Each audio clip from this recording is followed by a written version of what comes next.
صلی اللہ علی محمد صلی اللہ علیہ بسم اللہ الرحمن الرحیم نحمد ونصلی ونصلی علی رسولہ الکریم اما بعد فاعوذ باللہ من الشیطان الرجیم بسم اللہ الرحمن الرحیم فیضان فرض علوم کتاب الصلاۃ موضوع ہے نماز کی شرائط اور فرائض۔ جس کے وجود پر کوئی شے موقوف ہو اور وہ شے کی ماہیت یعنی حقیقت سے خارج ہو اس کو شرط کہتے ہیں۔ فرض وہ ہے جو کسی چیز کی حقیقت میں شامل ہو، اسے رکن بھی کہتے ہیں۔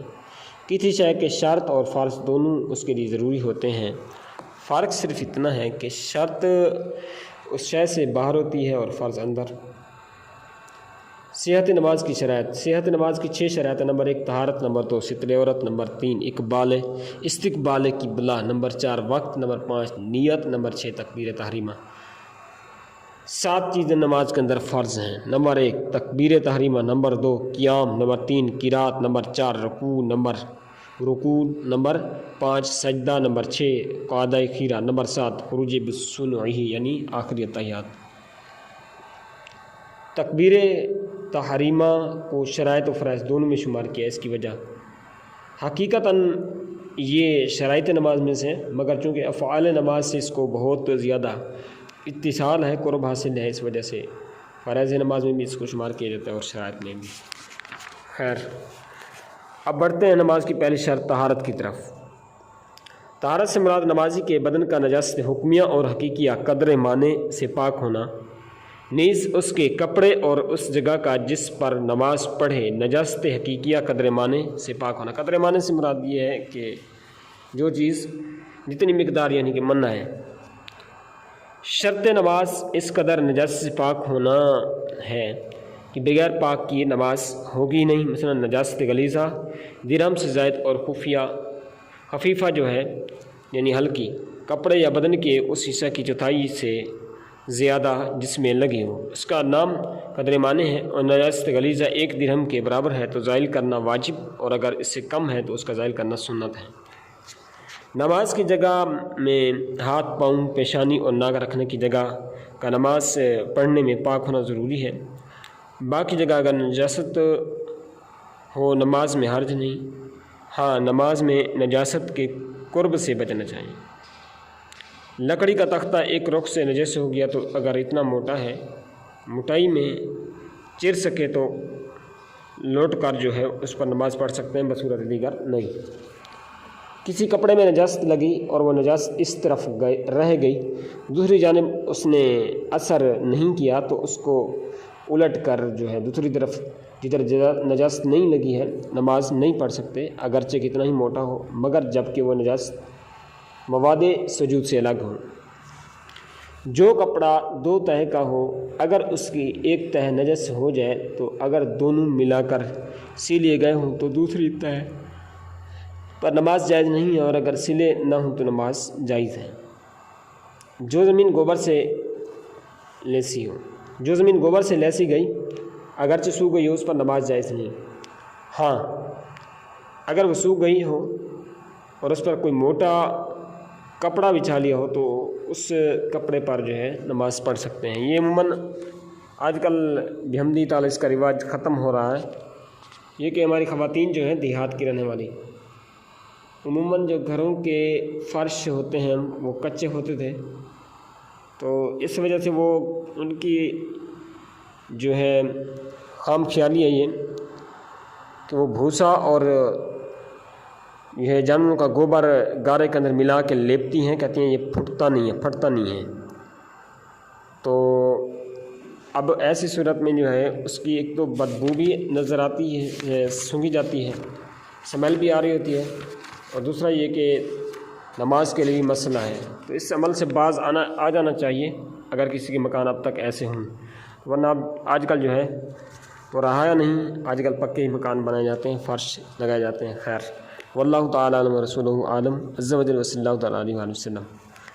ستر عورت سے مراد بدن کا وہ حصہ چھپانا جس کو چھپانا فرض ہے۔ ستر عورت جو ہے نماز کی دوسری شرط ہے، اس کا بیان شروع ہو چکا ہے۔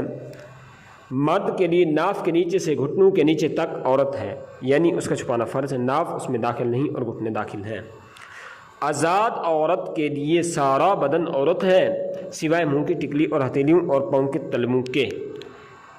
ستر عورت ہر حال میں واجب ہے، خواہ نماز میں ہو یا نہیں، تنہا ہو یا کسی کے سامنے، بلا کسی غرض صحیح کے تنہائی میں بھی کھونا جائز نہیں، اور لوگوں کے سامنے یا نماز میں تو ستر جو ہے بالاجماع فرض ہے، یہاں تک کہ اگر اندھیرے مکان میں نماز پڑھی اگرچہ وہاں کوئی نہ ہو، اس کے پاس اتنا کپڑا موجود ہے کہ ستر کا کام دے، اور ننگے پڑھی بالاجماع نماز نہیں ہوگی، مگر عورت کے لیے خلوت میں جبکہ نماز میں نہ ہو تو سارا بدن چھپانا واجب نہیں، بلکہ صرف ناف سے گھٹنے تک اور محرم کے سامنے پیٹ اور پیٹھ کا چھپانا بھی واجب ہے۔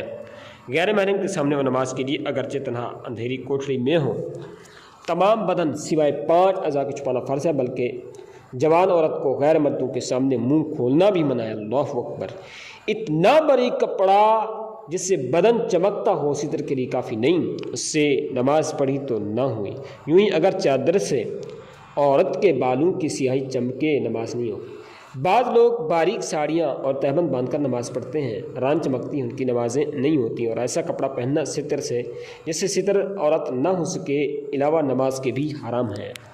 دوبیز یعنی موٹا کپڑا جس سے بدن کا رنگ نہ چمکتا ہو مگر بدن سے بالکل ایسا چپکا ہوا ہے کہ دیکھنے سے عضو کی حیت معلوم ہوتی ہے، ایسے کپڑے سے نماز ہو جائے گی مگر اس عضو کی طرف دوسروں کو نگاہ کرنا جائز نہیں، اور ایسا کپڑا لوگوں کے سامنے پہننا بھی منع ہے، اور عورتوں کے لیے درجہ اولا ممانعت ہے۔ بعض عورتیں جو یعنی کہ بہت چست پاجامے پہنتی ہیں، اس مسئلہ سے سبق حاصل کر لیں۔ جن اعضاء کا ستر فرض ہے ان میں سے کوئی عضو چوتھائی سے کم کھل گیا نماز نہیں ہوگی، اور اگر چوتھائی عضو کھل گیا فوراً چھپا لیا جب بھی ہو گئی، اور اگر بقدر ایک رکن یعنی 3 مرتبہ سبحان اللہ کہنے کے کھلا رہا یا بالقصد کھولا اگرچہ فوراً چھپا لیا تو نماز جاتی رہی۔ اگر نماز شروع کرتے وقت عضو کی چوتھائی کھلی ہے یعنی اسی حالت پر اللہ اکبر کہہ لیا تو نماز منعقد ہی نہیں، نماز شروع ہی نہیں ہوئی بھائی۔ اگر چند اعضاء میں کچھ کھلا رہا، ہر ایک اس عضو کی چوتھائی سے کم ہے مگر مجموعہ ان کا کھلے ہوئے اعضاء میں جو سب سے چھوٹا ہے اس کی چوتھائی کی مقدار کے برابر ہے، نماز نہ ہوئی۔ مثلا عورت کے کان کا 9واں حصہ اور پنڈلی کا 9واں حصہ کھلا رہا تو مجموعہ دونوں کا کان کی چوتھائی کی قدر ضرور ہے، نماز جاتی رہی۔ کسی کے پاس بالکل کپڑا نہیں تو بیٹھ کر نماز پڑھے، دن ہو یا رات، گھر میں ہو یا میدان میں، خواہ ایسے بیٹھے جیسے نماز میں بیٹھتے ہیں یعنی مرد مردوں کی طرح اور عورت جو ہے عورتوں کی طرح، یا پاؤں پھیلا کر اور عورت غلیظہ پر ہاتھ رکھ کر، اور یہ بہتر ہے، اور رکوع و سجود کی جگہ اشارہ کرے، اور اشارہ رکوع و سجود سے اس کے لیے افضل ہے، اور یہ بیٹھ کر پڑھنا کھڑے ہو کر پڑھنے سے افضل۔ خواہ قیام میں رکوع و سجود کے لیے اشارے کرے یا رکوع و سجود کرے۔ اس نے مجبوری میں برہنہ نماز پڑھی تو بعد نماز کپڑا ملنے پر اعادہ نہیں، نماز ہو گئی۔ اگر دوسرے کے پاس کپڑا ہے اور غالب گمان ہے کہ مانگنے سے دے دے گا، مانگنا واجب۔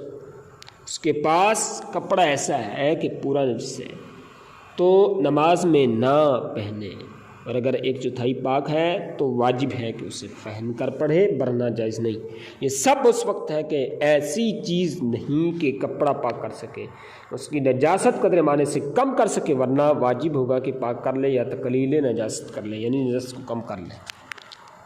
جی ہاں سنیے گا، اگر پورے ستر کے لیے کپڑا نہیں اور اتنا ہے کہ بعض اعضاء کا ستر ہو جائے گا تو اسے ستر واجب ہے، اور اس کپڑے سے عورت غلیظہ یعنی قبل و دبر کو یعنی عورت کے اگلے اور پچھلے مقام چھپائے،